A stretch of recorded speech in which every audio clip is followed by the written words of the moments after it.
அஸ்ஸலாமு அலைக்கும் வரஹ்மத்துல்லாஹி வபரகாத்துஹு ஃப்ரெண்ட்ஸ். இன்றைக்கி நம்ம கொள்ளு ரெசிபி தான் பார்க்க போகிறோம்.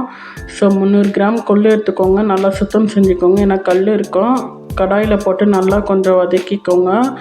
நல்லா ப்ரௌனிஷாக பண்ணிவிட்டு கொஞ்சம் ஆற வைங்க. ஆற வச்சுட்டு அதுக்கப்புறம் மிக்ஸி ஜாரில் போட்டு நைஸாக பவுடர் மாதிரி அரைச்சிக்கோங்க.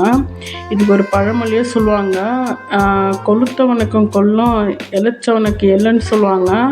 அந்த மாதிரி எங்கள் கொளுத்து போன மாமாவுக்கு கொள்ளு தான் கொடுத்து நான் இழைக்க போகிறேன். 15 டேஸாக நான் கொடுத்துட்டு இருக்கேன். ரொம்ப மாற்றமாக இருக்குது.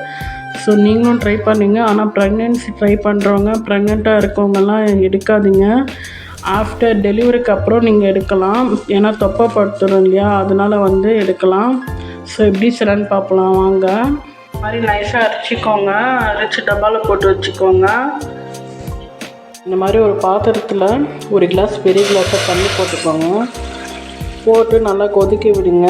கொதிக்க விட்டோன்னே 1.5 ஸ்பூன் கொள்ளு பொடி போட்டுக்கோங்க. நல்லா கொதிக்கணும். பாருங்கள், நல்லா கொதி வருது. இப்போ 1 ஸ்பூன் போட்டுக்கலாம். 1.5 ஸ்பூனாக போட்டுக்கிட்டு நல்லா கொதிக்கட்டும். ஒரு 5 மினிட்ஸ் நல்லா கொதி வரட்டும். அதுக்கப்புறமா வடிகட்டிக்கலாம். இந்த மாதிரி வடிகட் பண்ணிக்கோங்க.